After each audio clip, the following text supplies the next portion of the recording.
diundang dalam acaranya Opino. Ya, kemudian perkirakan itu paling pukul jamnya itu mungkin sekitar 8 lebih atau 10 lebih ngomong ke masyarakat lebih dulu. Dalam 10 lebih dan baru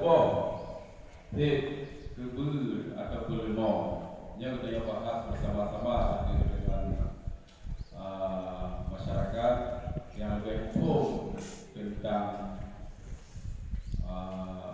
abah kebul baru jadi kebulnya kita sesuaikan dengan jumlah 10 lebih kita nyoba betul masyarakat yang hukum beserta tokoh-tokoh di Aceh Barat itu yang diabun di luar majelis kan dan dalam mulai dalam abu ya kan mudah-mudahan nak tamang dana masing-masing majelis baca-baca ataupun donatur juga luntuang narakanan nyo galau tak peluang tapi dana yang kita cuma angka nyo murni daripada kita guru masyarakat dan alumni hanam jampu pecudam 3 perkampungan dan alumni kita guru kita mencapai dana angka 270 juta 76 lebih. Tapi menyebut peluang untuk kalau kita masa bertemu 2 kali lipat. Kadang untuk mencapai 50 juta. Tapi target kita tetap dari kesiapan yang tak perlukan. Atawanya galau tete.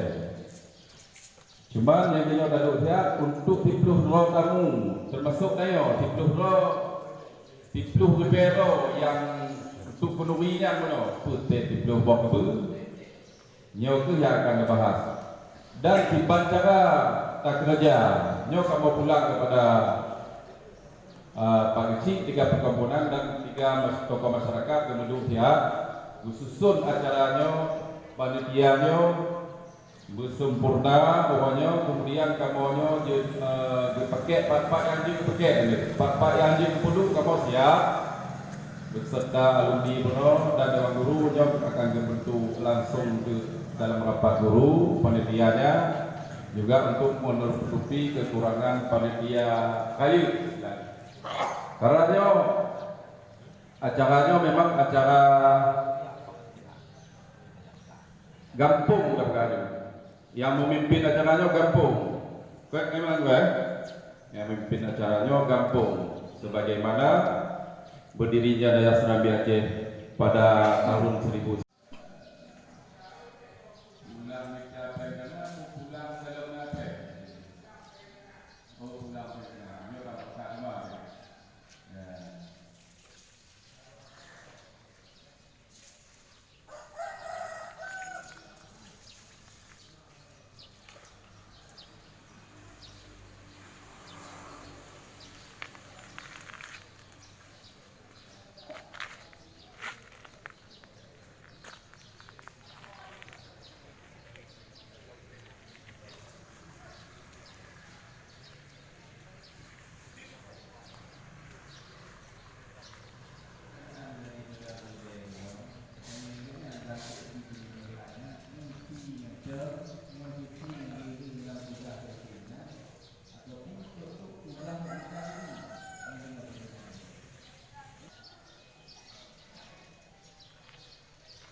seksi penyembelihan termasuk pengadaan barang.